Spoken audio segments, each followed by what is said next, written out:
मंडळी नमस्कार. मी पंडित अतुल शास्त्री भगरे, पंडित भगरे गुरुजी यूट्यूब चॅनलवर आपलं सर्वांचं मनपूर्वक स्वागत करतो आहे. आपल्या समोर येण्याचं कारण असं आहे मंडळी की सप्टेंबर महिन्याचं मासिक भविष्य आपल्याला बघायचं आहे. आणि ते मासिक भविष्य बघत असताना आपल्याला कल्पना आहे की आपण एका भागामध्ये 2 राशींचा विचार करतो. आता हा पहिला भाग आहे, याच्यामध्ये पहिल्या 2 राशींचा आपण विचार करू, मेष रास आणि वृषभ रास. तर आरंभ करूया मासिक भविष्यासाठी म्हणून. आणि राशीचक्रातली पहिली रास जी मेष रास आहे. सप्टेंबर महिन्यामध्ये सगळ्यात महत्त्वाचं काय असतं तर आपल्या सर्वांना कल्पना आहे की सप्टेंबर महिन्याच्या 7 तारखेला बरं का गणपती बाप्पा मोरया यांची स्थापना व्हायची आहे. आणि याच कालावधीमध्ये काही महत्त्वाचे दिवस देखील असतात.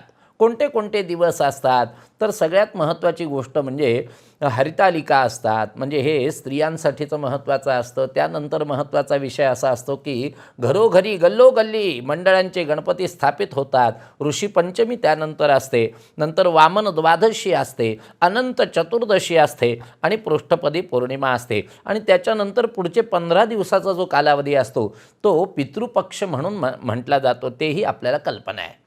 आपला विषय चालला आहे मासिक भविष्याचा.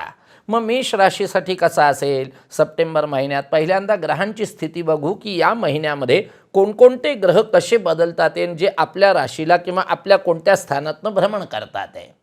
रवीचा विचार केला तो 16 सप्टेंबरपर्यंत पंचम स्थानात असणारे आणि त्यानंतर तो 6ठ स्थानातनं भ्रमण करणार आहे. मंगळाचा विचार केला संपूर्ण महिनाभर तृतीय स्थान म्हणजे पराक्रम स्थानातनं गोचर व्हायचं आहे. बुधाचा विचार केला 5 सप्टेंबर ते 23 सप्टेंबरमध्ये चतुर्थ स्थानामध्ये गोचर भ्रमणात असणार आहे. शुक्राचा विचार केला तर 19 सप्टेंबरपासून सप्तम स्थानामध्ये तो गोचर व्हायचा आहे. हा झाला विषय जो आहे कोणकोणते ग्रह बदलतात या महिन्यामध्ये मेष राशीसाठी कोणत्या स्थानातनं भ्रमण करणार आहे. मग यावरून आता आपल्याला बघायचं आहे की मेष राशीवाल्यांसाठी कौटुंबिक जीवन कसं असेल. कुटुंबातल्या सर्वांशी तुमचं वर्तन हे मैत्रीपूर्ण राहील.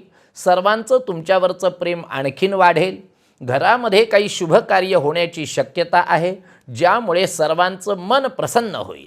अशा वेळेला तुमचे शत्रू तुमच्याशी वैर बाळगू शकतात आणि ते तुमच्या कुटुंबामध्ये कटुता निर्माण करण्याचा प्रयत्न करू शकतात. त्यामुळे कोणत्याही प्रकारचा अपप्रचार टाळा आणि कुटुंबातल्या सदस्यांच्या प्रती परस्पर आपुलकी बाळगा. शेजाऱ्यांशी संबंध दृढ होतील. हा झाला विषय कौटुंबिक जीवनाच्या बाबतीमध्ये. मग नोकरी व्यवसायाचा जर विचार केला, प्रगतीचा जर विचार केला तर असं दिसतंय की अनेक नवीन संधी मिळू शकतील ज्यामुळे आर्थिक लाभ होतील.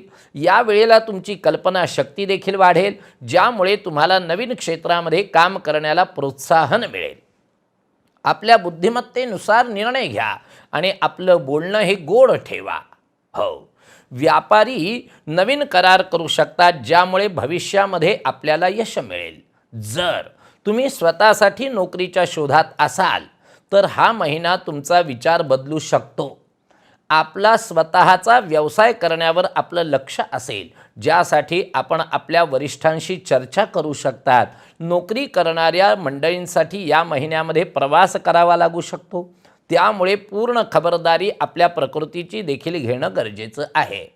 मग विद्यार्थ्यांचा विचार केला शिक्षण आणि करिअर कसं काय असेल तर शाळेमध्ये शिकणाऱ्या विद्यार्थ्यांना अभ्यासात कमी रस वाटेल आणि त्यांची आवड जी आहे ती कला क्षेत्रामध्ये अधिक असेल. संगीतामध्ये सुद्धा नवीन वाद्य शिकण्यावर भर देतील. महाविद्यालयामध्ये शिकणारे जे विद्यार्थी आहे ते आपापल्या विषयामध्ये रस घेतील आणि त्यांना शिक्षकांचं योग्य ते मार्गदर्शन प्राप्त होईल.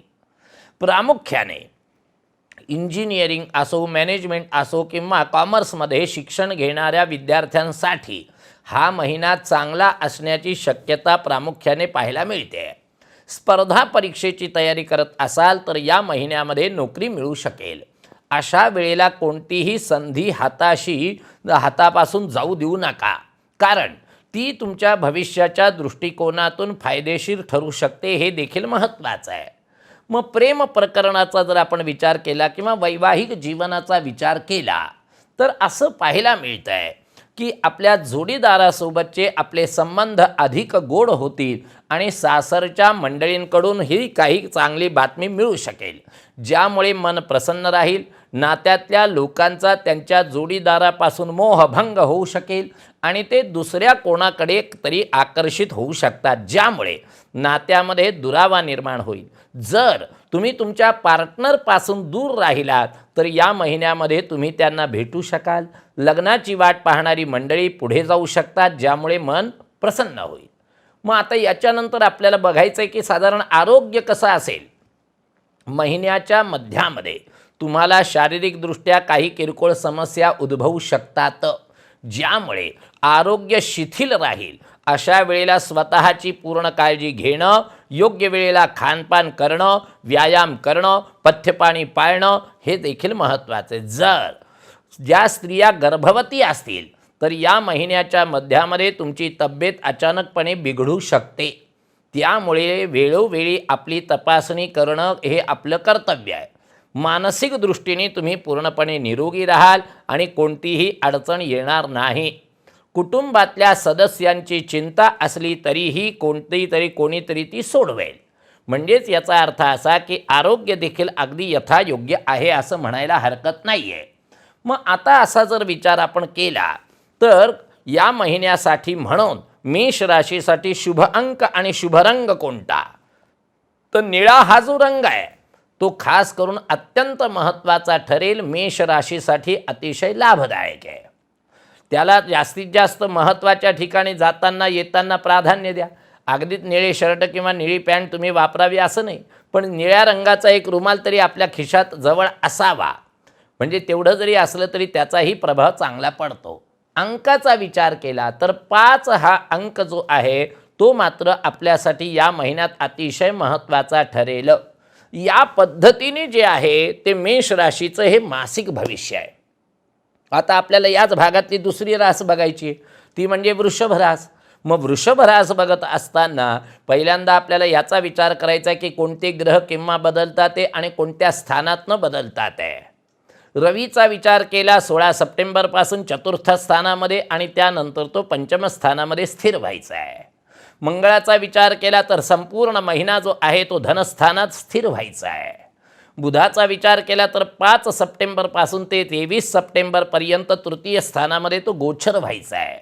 आणि शुक्राचा विचार केला तर 19 सप्टेंबरपासून षष्ठ स्थानामध्ये तो गोचर व्हायचा आहे.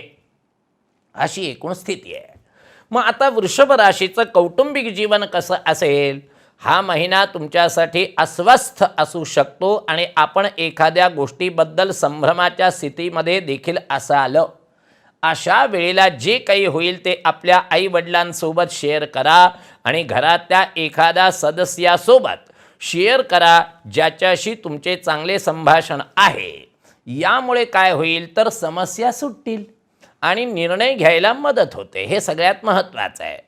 कुटुंबातल्या सर्वांशी तुमचे संबंध हे मधुर राहतील आणि कोणत्याही प्रकारची अडचण येणार नाही. महिन्याच्या अखेरीला तुम्हाला घरकामातून बाहेर पडावं लागेल आणि या दरम्यान तुम्हाला काहीतरी नवीन अनुभवायला देखील मिळू शकतं. मग नोकरी व्यवसायाचा विचार केल्यानंतर असं लक्षात येतं की या महिन्यामध्ये तुमचा खर्च वाढेल आणि व्यवसायात सुद्धा काही मोठा खर्च होण्याची शक्यता आहे. अशा वेळेला कुठेही गुंतवणूक करण्यापूर्वी ती नीट तपासून मगच निर्णय घ्या. बाजारातल्या कोणाशीही शत्रुत्व टाळा, म्हणजे मार्केटमध्ये, अन्यथा तुमची प्रतिमा खराब होऊ शकते. राजकारणामध्ये रुची असणाऱ्यांनी या महिन्यामध्ये आपलं व्यक्तिमत्व वाढवण्याची गरज आहे, जी नंतर तुम्हाला उपयोगी पडेल. नोकरी करणारी जी मंडळी आहेत ती आपल्या बॉसच्या नजरेमध्ये येतील आणि त्यांच्या कामाचं जे आहे ते कौतुक होईल.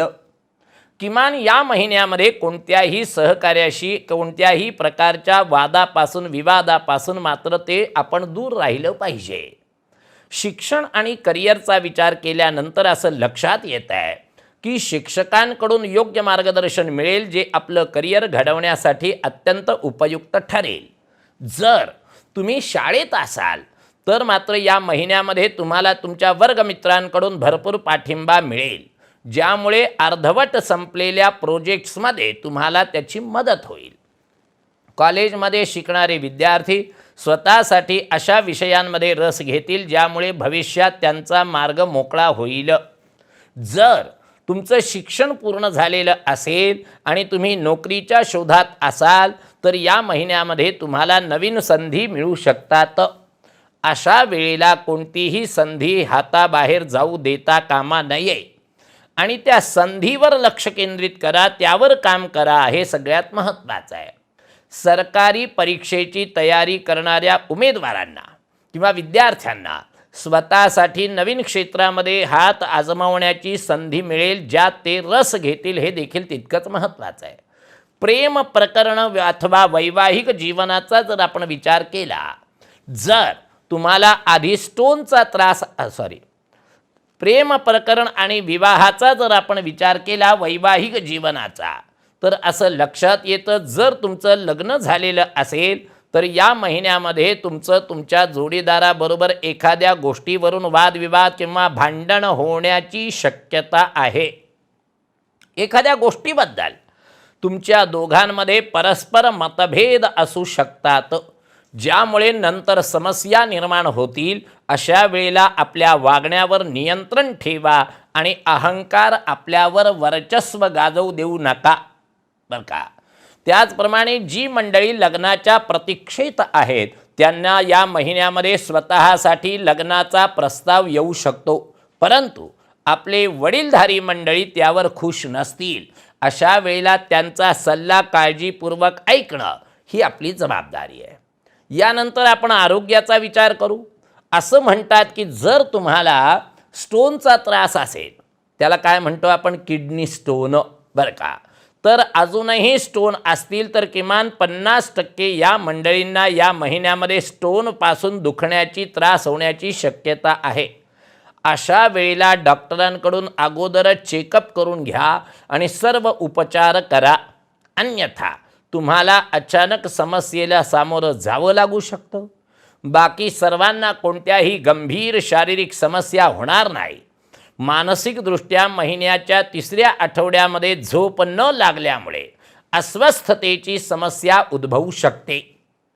यासाठी रात्री झोपण्यापूर्वी मध्यम आवाजाचं संगीत जर ऐकलं तर परिस्थिती चांगली राहील. हो, हे सगळ्यात महत्त्वाचं आहे, बरं का. म्हणजे रात्री ज्यांना निद्रानाशाचा त्रास आहे त्यांनी कानाच्या जवळ अगदी बारीक आवाजामध्ये, नाही तर डीजे लावून ढणढण ढणढण अगदी बिल्डिंगला त्रास होईल असंही नाही, आपल्या आपल्या कानाच्या जवळ की शेजारच्याला सुद्धा त्याचा त्रास होता कामा नये. अशा पद्धतीने जर एक विशिष्ट संगीत तुम्ही श्रवण केलं तर मात्र तुमच्या निद्रानाशाचा त्रास दूर होऊ शकतो, हे देखील तितकंच महत्त्वाचं आहे. मग आता वृषभ राशीसाठी शुभ अंक शुभ रंग या महिन्यासाठी कोणता, तर याच्यामध्ये केशरी रंग जो आहे तो तुम्हाला अत्यंत उपयुक्त ठरेल या महिन्यात, बरं का. पण त्याचबरोबरीने अंकाचा विचार केला तर तो 7 अंक आहे.